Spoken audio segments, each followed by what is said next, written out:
and it makes it a lot easier to adapt and deal with adversity, which gives us, success in the long run, especially in the postseason. Anthony?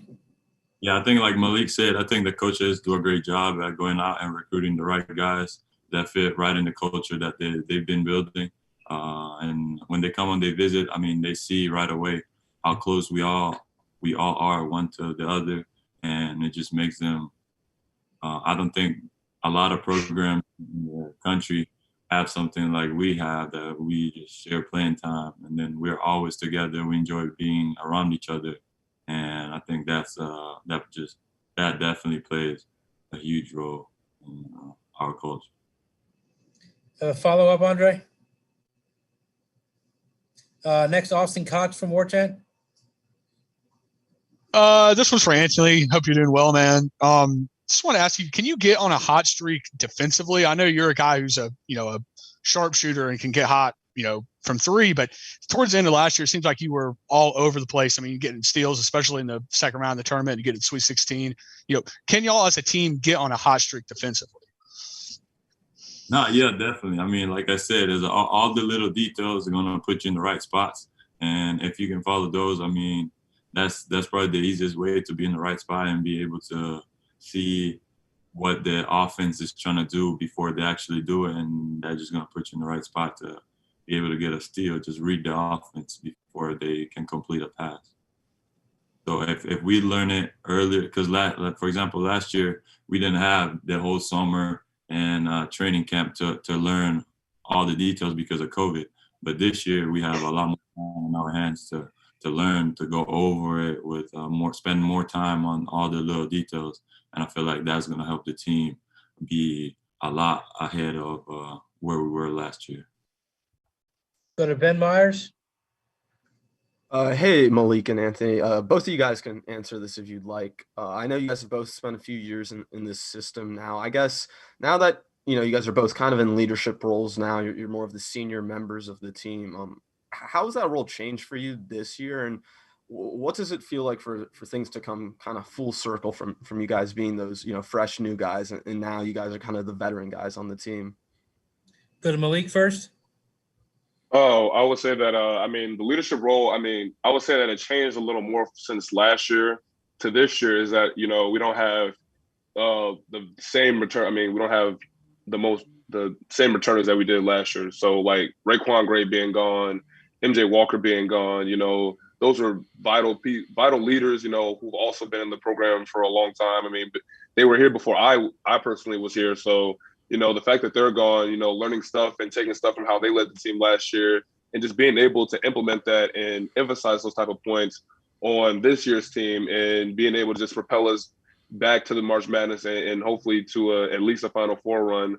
But I would say that's how the leadership role changed. But to see it all come full circle, being personally for me, coming in as a redshirt sophomore and, learning from players like Phil Kofer and Terrence Mann and Trent Forrest and seeing how they took these teams with incredible talent, NBA talent, as you see now, and being able just to put people in the right spots, how they interact with the team off the court is a big thing of what I took, because it's easy to respect the player off his seniority and his skill set on the court, but to be able to respect him off the court and have his voice, move mountains off the court is a pretty impactful to me as well. So, being to see how they were able to communicate with not just the young guys, but also the older guys, where what they said was respected and followed, and, how to interact with people so that there's no resentment. There are no, no fake, hey, I get what you're saying, then do something else behind closed doors. Just being able to handle people the right way and being able to communicate your message as effectively as possible without, rubbing people the wrong way. Anthony? Yeah, I've been here for a long time, and I've seen leadership being passed on from Chris Kumaji to Terrence Mann, Phil Kofer, Trent Forrest.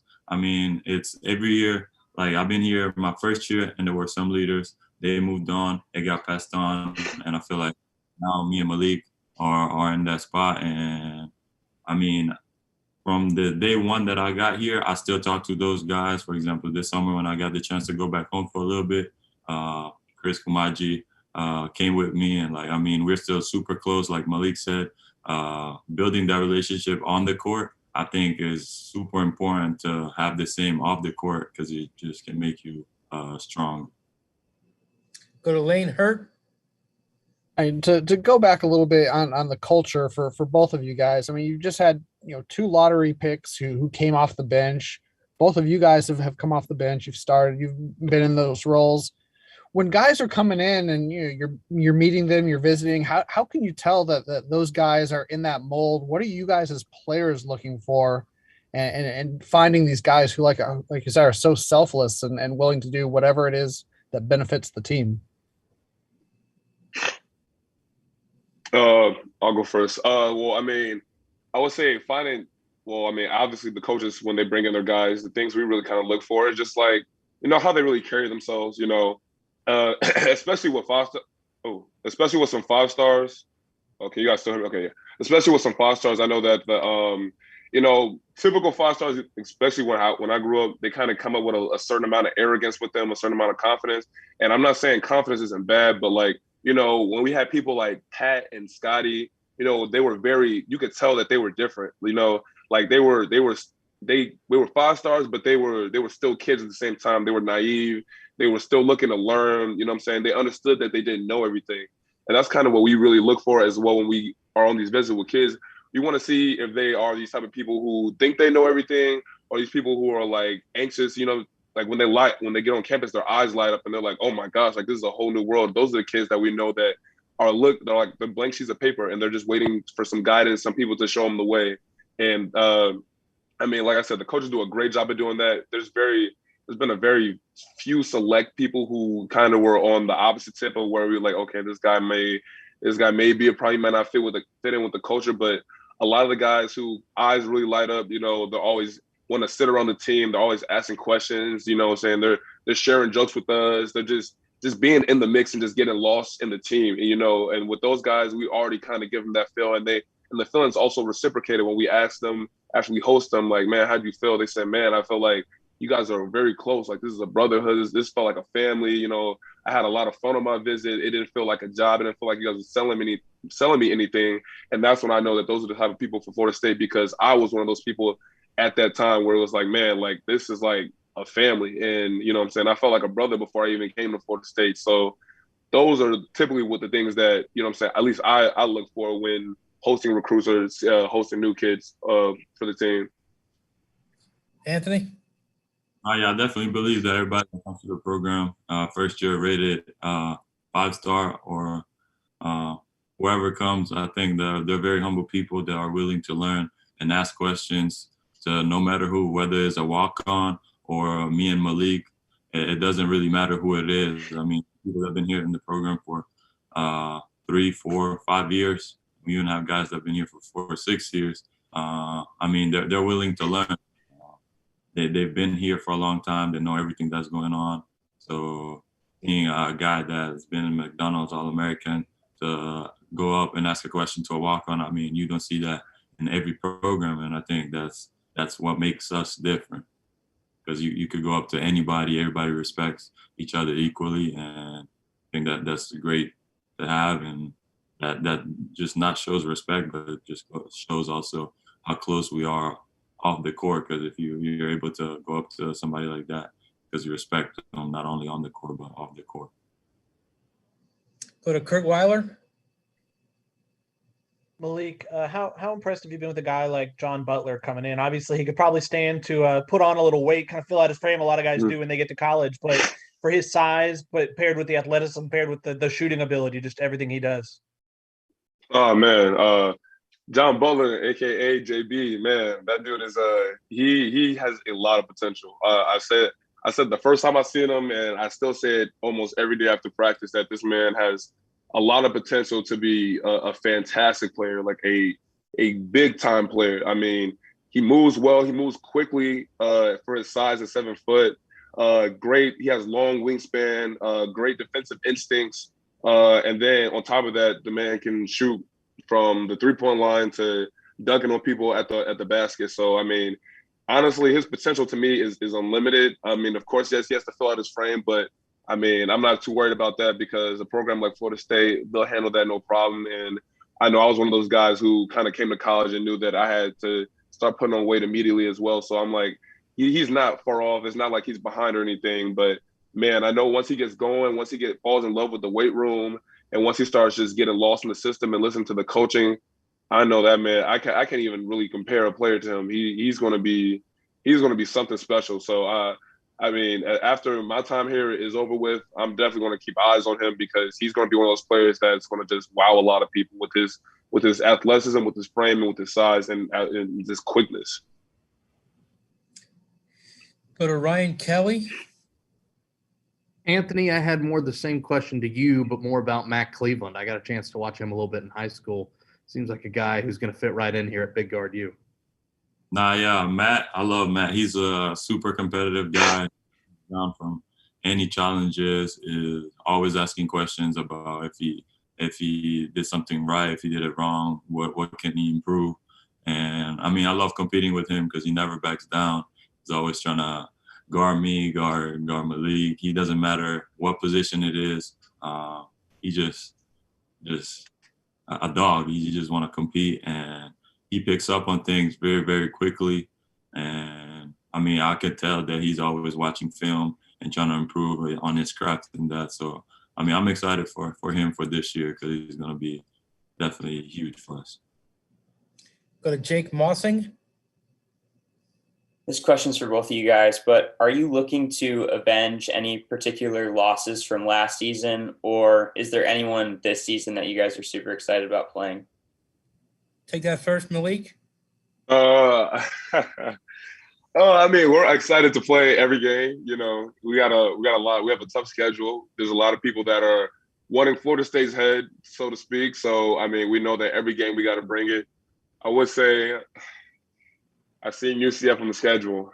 Man, got to get that one back. That's one of those games where it's like, you know, somebody came into our house and took food out our fridge, and, you know what I'm saying, we got to go and get it back, you know what I'm saying? So UCF is one of those games that we're definitely locked in on. I don't think the game's particularly at home, but either way, we know that they came in, they got one on us, and we got to get our one back. But, I mean, other than that, we're just excited to play the schedule. I mean, a challenging schedule, and, you know, I mean, we have a lot of competitors on this team, so everybody doesn't see it as something that they need to shy away from.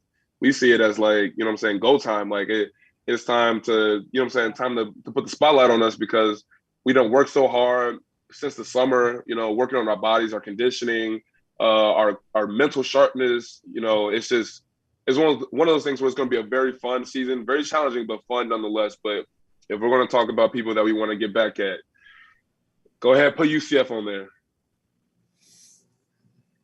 Anthony? I agree. I agree with everything Malik said. That one slipped last year. It hurt a lot, and I mean, I'm looking forward to every game this season. But that one's definitely one that's big on the calendar.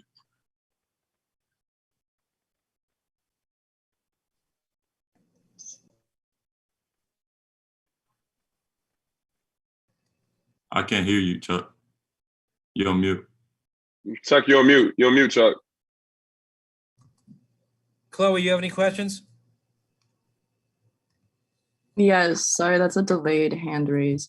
Okay, so hi guys. Hello. Mentally and physically, what kind of ways are you guys preparing for the season that may be different from how it may have been in the past, especially now that you're an established member of the team? I would say mentally, for myself personally, that you know, just getting down and just watching a lot more film with the guys, you know, and making sure just to check in with a lot of the guys. I mean, majority of the things that we do are usually the same, but I mean, they're the same because it works. It's worked in the past, and I'm pretty sure it's going to work long after me and Anthony are both gone. But you know, just watching film and asking questions with a lot of guys. You know, we might do a couple captains practices where we have off days, but we bring guys in the gym just to go over things because we want to make sure that, like, everybody's ready because there's no do-overs. We don't get to say, hey, you know what I'm saying, you guys caught us slipping. Can we put 40 more minutes on the clock and play this game again and make sure we get it right? We want to make sure we get it right the first time. So, and we know that we have so many new guys on the team, but they have so much talent, and we know that if their mental is right, then the physical is going to follow. I mean, physically, we're still doing the same things. We're still hitting the weights. We're still conditioning, doing sand pitch. Some of the guys get some extra cardio in, playing 5-on-5s, even on the off days. We're just trying to be mentally and physically at our peak before we even come close to November 10th. Anthony? Yeah, we have a lot of guys just watching film since we have a lot of new guys coming in. I think watching film is something that we've probably been doing a little bit more since we have so many new guys. And physically, we have a couple guys drinking a couple extra milkshakes. But nah, that's pretty much it. Everything's the same. Anybody else have any more questions or follow-up questions?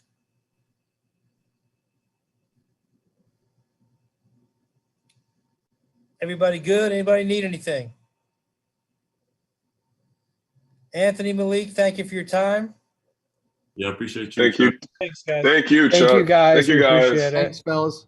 Everybody, Thank you, thanks guys. for The time. Andre, I'll give you a call.